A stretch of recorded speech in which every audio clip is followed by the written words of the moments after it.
आप देख रहे हैं इंडिया टाउन न्यूज, भारत की बात। नमस्कार, स्वागत है आपका इंडिया टाउन न्यूज के खास बुलेटिन खबरें राजनांदगांव में। मैं हूं आपके साथ रंजना राज। बुलेटिन की शुरुआत करने से पहले एक नजर आज की हेडलाइंस पर। राजनांदगांव में रेत माफियाओं ने ग्रामीणों पर चलाई गोली, मारपीट में 3 लोग हुए घायल, पार्षद समेत 2 आरोपी हुए गिरफ्तार। संस्कार धानी के उमेश ने लगाई बड़ी छलांग, साउथ अफ्रीका में आयोजित मैराथन में 90 किलोमीटर रेस का किया प्रतिनिधित्व, अंतर्राष्ट्रीय अल्ट्रा मैराथन में दिखाया अपना दम। छुई खदान में शिक्षा न्याय आंदोलन का हुआ आयोजन, कांग्रेस ने बीईओ कार्यालय का किया घेराव, नीति शिक्षा को वापस लेने की रखी मांग।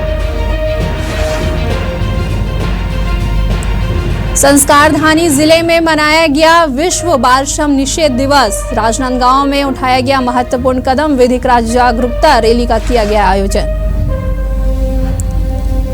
कचरे में दम तोड़ रही प्रकृति, स्वच्छ भारत सिर्फ कागजों तक सीमित, जंगल को जहरीले अपशिष्ट बना रहे कब्रगाह, डोंगरगढ़ एसडीएम ने दिए कार्रवाई के संकेत।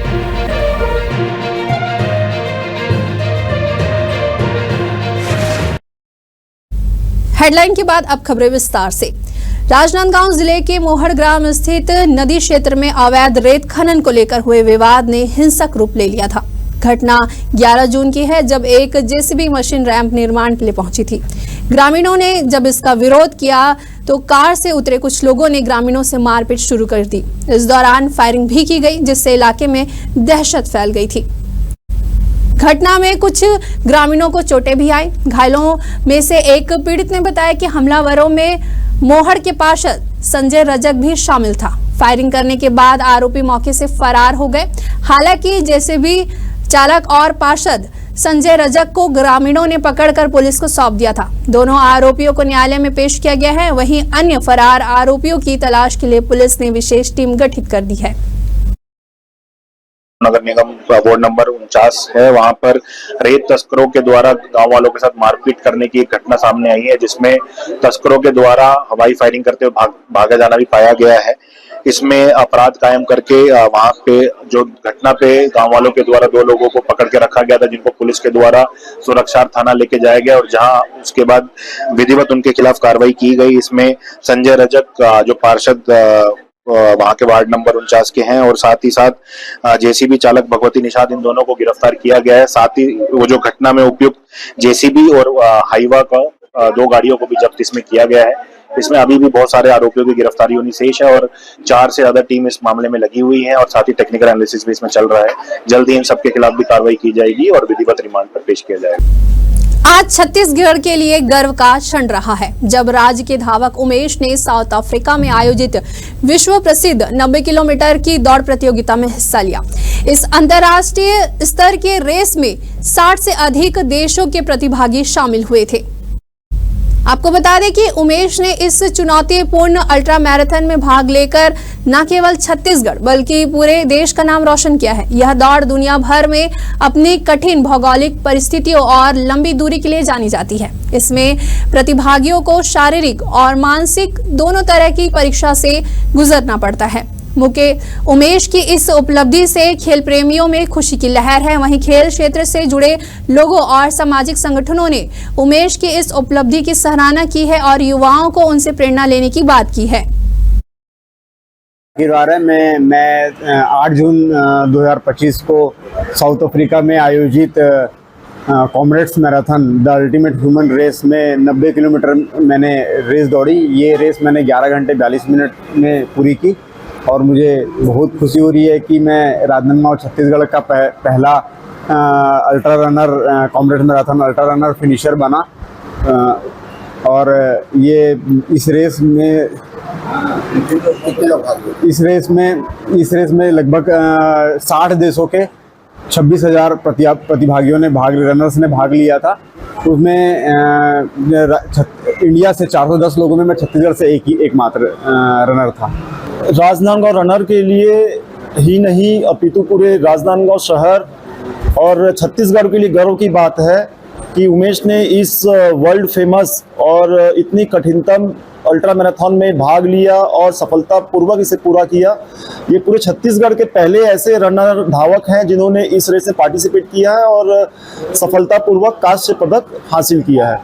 और राजनांदगांव रनर के बारे में मैं ये बताना चाहूँगा कि हमारा उद्देश्य सभी लोगों का स्वास्थ्य के प्रति जागरूक करने का रहा है और हमने पिछले कुछ सालों में बहुत सारे ऐसे आयोजन किए हैं, जिसे मैराथन आयोजित किया है 21 किलोमीटर तक, और हमने शहीद रन भी आयोजन किया है जिसमें देश के जवानों के लिए हमने कुछ अमाउंट डोनेशन भी दिया है। और आगे भी हमारा जो उद्देश्य है वो लोगों को और ज़्यादा से ज़्यादा लोग स्वास्थ्य के प्रति जागरूक हों और मैराथन में पार्टिसिपेट करें, ये हमारा उद्देश्य है। चलिए बढ़ते अगली खबर की ओर, जहां केंद्र में भारतीय जनता पार्टी की सरकार के 11 साल पूरे होने पर खैरागढ़ जिला भाजपा कार्यालय में एक प्रेस वार्ता का आयोजन किया गया। इस अवसर पर छत्तीसगढ़ सरकार के खाद्य मंत्री और नवागढ़ विधायक दयालदास बघेल मुख्य अतिथि के रूप में उपस्थित रहे। प्रेस वार्ता के दौरान मंत्री ने 3 माह का राशन एक साथ लेने की योजना के क्रियान्वयन में आ रही तकनीकी समस्याओं पर भी सकारात्मक प्रतिक्रिया दी है। वहीं जिला पंचायत उपाध्यक्ष ने बताया कि भारत की विदेश नीति में अब सांस्कृतिक पहचान झलकती है। रक्षा निर्यात में 30 गुना वृद्धि हुई है और भ्रष्टाचार पर सख्त प्रहार किए जा रहे हैं। आज खैरागढ़ में प्रेस वार्ता सम्माननीय देश के यशस्वी प्रधानमंत्री नरेंद्र मोदी जी के 11 वर्ष के कार्यकाल का प्रेस वार्ता यहाँ पे था, जिसमें विस्तार पूर्वक 11 साल में मोदी जी के द्वारा देश के लिए क्या किया गया, आज देश को इस ऊंचाई में पहुंचाया गया और देश के लिए जितना भी विकास, चाहे हवाई का हो, चाहे रेल लाइन का हो, चाहे आपके जल का हो, इसको भी विस्तार से रखा गया है। वक्त तो चला एक छोटी सी ब्रेक का, खबरें और भी है, बने रहिए इंडिया टाउन न्यूज के साथ। अब खबर आपकी उंगलियों पर, हर खबर पर हमारा नजरिया। इंडिया टाउन न्यूज, भारत की बात। ब्रेक के बाद आप सभी का स्वागत है। चलिए बढ़ते हैं अगली खबर की ओर। राजनांदगांव जिले के बोर तालाब और बाग नदी थाना क्षेत्र में 2 अज्ञात शव मिलने से सनसनी फैल गई थी। दोनों मामलों में पुलिस ने मर्ग कायम कर जांच शुरू की है, जो अब एक बड़ी सफलता की ओर पहुंची है। पुलिस ने इन डबल मर्डर केस का खुलासा करते हुए 3 आरोपियों को हिरासत में लिया है। पहला मामला बोर तालाब थाना क्षेत्र के ग्राम बागरे कसा के जंगल रास्ते से जुड़ा है, जहां पुलिस को एक अज्ञात शव की सूचना मिली थी। जांच में मृतक की पहचान सूरज सेन के रूप में हुई है। पोस्टमार्टम रिपोर्ट में यह स्पष्ट हुआ है कि सूरज की हत्या किसी भारी वस्तु से सिर पर वार से की गई थी। वहीं पुलिस ने जब दोनों मामलों की जांच की तो यह स्पष्ट हुआ कि मृतकों की आपसी संबंध था। फिलहाल पुलिस पूछताछ में जुटी है और जल्द ही पूरे मामले का खुलासा करने का दावा कर रही है। डबल मर्डर के केस को निपटाने में बड़ी सफलता मिली है, जिसमें बोर तालाब और बाग नदी क्षेत्र में हम लोगों को 2 बॉडीज 6 तारीख और 8 तारीख को मिली थी। ये दोनों अज्ञात शवों को पहले शिनाख्ती की गई, जिनका नाम सूरज सेन और मिंटू वर्मा के नाम से इन लोगों की शिनाख्ती हुई थी। दोनों ठेलकाडी के रहने वाले थे। इसमें टेक्निकल एनालिसिस और वहां के इनपुट के हिसाब से हम लोगों ने बड़ी कार्रवाई करते हुए तीनों आरोपियों को गिरफ्तार कर किया है। इसमें जो प्लानर था खिलावन वर्मा और उसके साथ इकबाल खान और अजहर खान, इन तीनों को गिरफ्तार करने में पुलिस को सफलता मिली है। तीनों डोंगरगढ़ थाना के क्षेत्र के रहने वाले थे। इसमें इकबाल खान और अजहर खान के खिलाफ पूर्व में भी आर्म्स एक्ट और मारपीट के मामले दर्ज हैं। इसमें जो घटना का मोटिव है पुरानी रंजिश से, जिसमें 10 साल पहले मिंटू वर्मा के द्वारा खिलावन वर्मा के भतीजे का मर्डर किया गया था, जिसमें वो जेल गया था और अभी 2 साल पहले ही छूटा था। उसी रंजिश के चलते इन्होंने ये मर्डर प्लान किया। इसमें खिलावन वर्मा के द्वारा इकबाल खान और अजहर खान को 1 लाख रुपया देने की बात भी की गई थी, जिसमें 20,000 रुपये एडवांस भी दिया गया था। मर्डर जो है वो डंडे से, पत्थर से और कड़े इत्यादि से मारपीट करके किया गया है, जिसमें इनके द्वारा जो घटना में उपयुक्त रोड थी उसको नाले में फेंक दिया गया था। साथ ही साथ जो कपड़े मृतकों द्वारा पहने गए थे और जिस गाड़ी में खिलावन वर्मा की जो गाड़ी इस्तेमाल की गई थी उसके सीट कवर को भी इनके द्वारा जला दिया गया था। इसमें बड़ी सफलता इन सब चीजों की रिकवरी करने में भी पुलिस को मिली है और अभी तीनों आरोपियों को आज विधिवत रिमांड पर भेजा जा रहा है। एक और सरकार स्वच्छ भारत और वन्य जीव संरक्षण जैसी योजनाओं पर करोड़ों रुपए खर्च कर रही है, तो दूसरी ओर डोंगरगढ़ नगर पालिका की घोर लापरवाही इन प्रयासों पर पानी फेर रही है।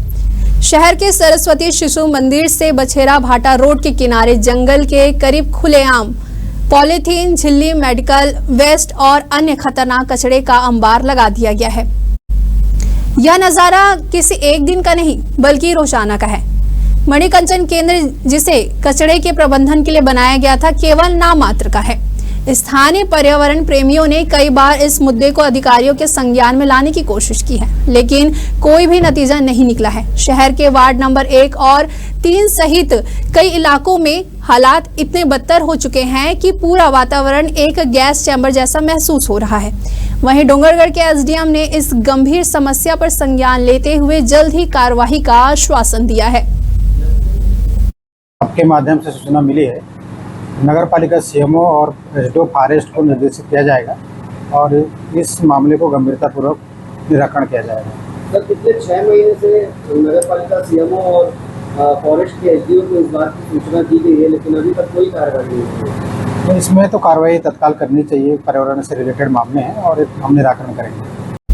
चलिए बढ़ते अगली खबर की ओर, जहां मानसून दस्तक दे चुका है और किसान खेती किसानी में जुट चुके हैं। वहीं प्रशासन के द्वारा बीज की आपूर्ति किसी तरह से पूरी की जा रही है, लेकिन डीएपी खाद की किल्लत अभी भी बनी हुई है। इसी बीच दुर्ग में भारतीय जनता पार्टी के द्वारा आयोजित प्रोफेशनल मीट एंड एग्जीबिशंस कार्यक्रम में मुख्य अतिथि केंद्रीय राज्य मंत्री तोखन साहू शामिल हुए। कार्यक्रम में शामिल होने से पहले तोखन साहू ने पत्रकारों से चर्चा की। उन्होंने विकसित भारत का अमृतकाल के तहत बीते 11 वर्षों में सेवा, सुशासन और गरीब कल्याण के क्षेत्रों में हुए कार्यों को बेमिसाल बताया। हालांकि जब किसानों को डीएपी खाद की कमी के बारे में सवाल पूछा गया तो मंत्री साहू ने इसका प्रमुख कारण रूस यूक्रेन युद्ध को बताया। उन्होंने यह भी स्पष्ट किया है कि सरकार विकल्पों पर काम कर रही है और जल्द ही समाधान की दिशा में ठोस कदम उठाए जाएंगे। और विकसित भारत आजादी के जब हम 100 साल पूरा करेंगे तो हमारा यह देश विकसित राष्ट्र के रूप में जाना जाएगा। ये 140 करोड़ देशवासियों की मेहनत, आप सबके परिश्रम से हम उस लक्ष्य को प्राप्त करेंगे। एक बाहरी प्रदेशों के कारखानों का जो वहाँ पे मोनोपोली है वो सबसे ज्यादा है रिलायंस बस सेंटर पर। और कृषि को लेकर डीएपी खाद की पूर्ति रसिया, चीन और मोरक्को करते हैं, अरब कंट्री करती है। वहाँ से अभी तक आयात की स्थिति बहुत खराब है। कैसे डीएपी खाद की पूर्ति करेंगे और कारोबारियों और उद्योगपतियों के लिए किस तरह से सहूलियत होगी? देखिए, सरकार सबकी चिंता कर रही है। रूस यूक्रेन युद्ध चल रहा है, हम सबको पता है, लेकिन सरकार सबका विकल्प ढूंढ करके किसानों को किसी भी प्रकार की कोई समस्या न हो, इसके पीछे सरकार पूरी संजीदगी के साथ लगी हुई है। छत्तीसगढ़ में शिक्षा विभाग के द्वारा लागू किए जा रहे युक्तिकरण नीति के तहत स्कूलों के विलय के विरोध में छुई खदान और गंडई ब्लॉक कांग्रेस कमेटियों ने संयुक्त रूप से बीईओ कार्यालय का घेराव किया है। प्रदर्शन के दौरान कांग्रेस ने राज्य सरकार की युक्तिकरण नीति को शिक्षा और रोजगार पर सीधा हमला बोला है। कांग्रेस नेताओं ने चेतावनी दी है कि यदि यह नीति वापस नहीं ली गई तो आंदोलन और भी ज्यादा उग्र हो जाएगा। इस विरोध प्रदर्शन में कांग्रेस जिला अध्यक्ष गजेंद्र ठाकरे समेत अन्य कार्यकर्ता बड़ी संख्या में मौजूद रहे। प्रदेश कांग्रेस कमेटी के निर्देशानुसार जिला कांग्रेस कमेटी एवं ब्लॉक कांग्रेस कमेटी छुईखदान के मार्गदर्शन में बीईओ ऑफिस का घेराव युक्तिकरण के विरोध में किया गया है। यहाँ पर युक्तिकरण के दौरान 54 प्राथमिक शालाओं को पूर्व माध्यमिक शालाओं में मर्ज कर दिया गया है। प्राथमिक शाला को जो है पूर्व माध्यमिक शाला में कर दिया गया है और माध्यमिक शाला जो एकल शिक्षक थे उन्हें भी मर्ज कर दिया गया है। इससे वहाँ के जो टीचर और अन्य कर्मचारी हैं, जैसे कि वहाँ के भृत्य हैं, वहाँ के स्वीपर्स हैं और वहाँ के जो खाना बनाने वाले हैं, ये सारे के सारे लोग बेरोजगार हो गए हैं। अभी भाजपा सरकार ने शिक्षा विभाग में सेटअप ये नए सेटअप के आधार पर युक्तिकरण किया है, जिसके अंतर्गत हमारे पूरे छत्तीसगढ़ में 10,463 स्कूल बंद हो रहे हैं और लगभग 45,000 शिक्षकों का जो पद है वो समाप्त हो रहा है। और जो स्कूल बंद हो रहे हैं उसमें जो मध्याह्न भोजन में जो काम करते थे महिला समूह, रसोईया और उसमें लगे हुए स्वीपर, वो सब बेरोजगार हो रहे हैं। यहाँ पर कांग्रेस पार्टी के द्वारा युक्ति युक्तकरण के संबंध में ज्ञापन सौंपा गया है और युक्ति युक्तकरण ब्लॉक स्तर से हुआ, ब्लॉक स्तर के बाद वो जिला स्तर में गया, जिला स्तर से राज्य स्तर पे। और यहाँ पर एक प्राथमिक शाला दूसरे प्राथमिक शाला में मर्ज वाली जो शाला थी वो एक ही शाला है ब्लॉक के अंदर, और ऐसा कहीं नहीं है। उसके बाद 54 प्राथमिक शाला, 54 माध्यमिक शाला में मर्ज हुआ, 5 प्राथमिक school, 5 middle school, 5 high school में मर्ज हुआ।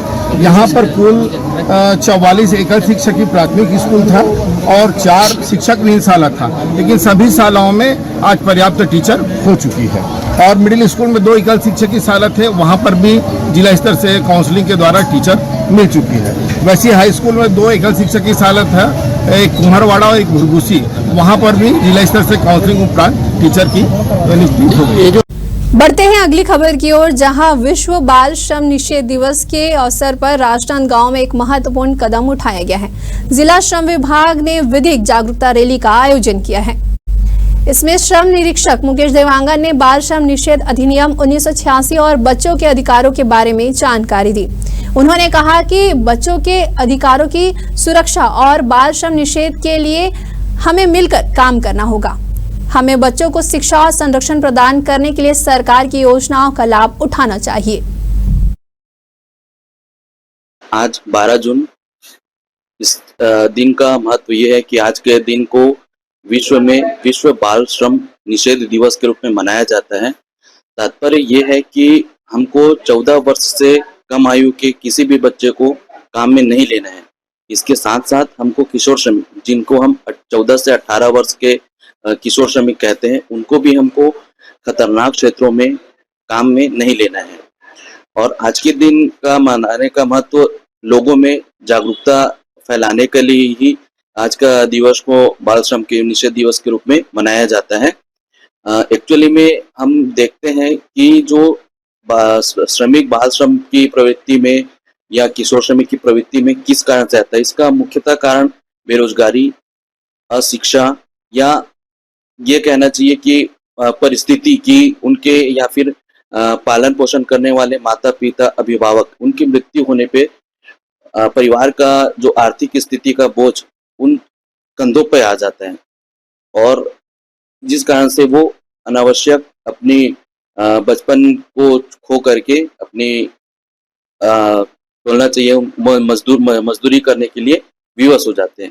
तो मैं समाज से यही निवेदन करूंगा कि हमको उनकी परिस्थिति को समझकर और उनको शिक्षा से अवश्य रूप से जोड़ें। बहुत से विभाग हैं जो इस और काम कर रहे हैं। श्रम विभाग है, महिला एवं बाल विकास विभाग है, समाज कल्याण विभाग है, शिक्षा विभाग है। तो इनको आवश्यक शिक्षा से एवं यदि वह अवयस्क हैं तो उनको बोलना चाहिए कौशल विकास के और जोड़ करके उनके कौशल को उन्नयन करके उनको प्रेरित कर सकते हैं कि वो बाल श्रम में न पड़े और अपने उज्जवल भविष्य को सुदृढ़ बनाए। हमारे खास बुलेटिन खबरें राजनांदगांव में फिलहाल इतना ही। मुझे दीजिए इजाजत, नमस्कार। आप देख रहे हैं इंडिया टाउन न्यूज, भारत की बात।